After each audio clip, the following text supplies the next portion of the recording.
ফরিদপুর জেলার ভাঙ্গা থানায় বাড়ির পাশের পুকুরে গোসল করতে গিয়ে ১০০ মিটার দূরে একটি পাটক্ষেত থেকে এক কিশোরীর মরদেহ পাওয়া যায়।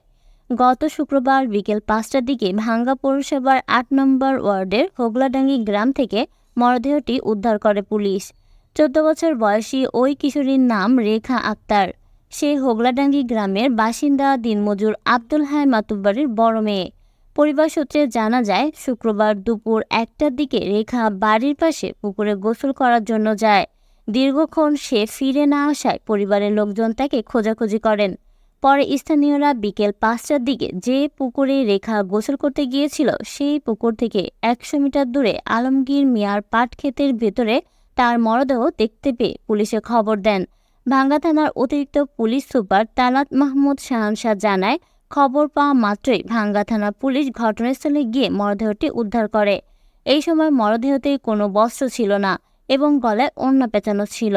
হত্যার রহস্য উন্মোচনে সিআইডি ক্রাইম সিন ইউনিট কাজ করছে। ধারণা করা হচ্ছে ওই কিশোরীকে ধর্ষণ করে পরে গলায় ওড়না পেঁচে শ্বাসরোধ করে হত্যা করা হয়েছে।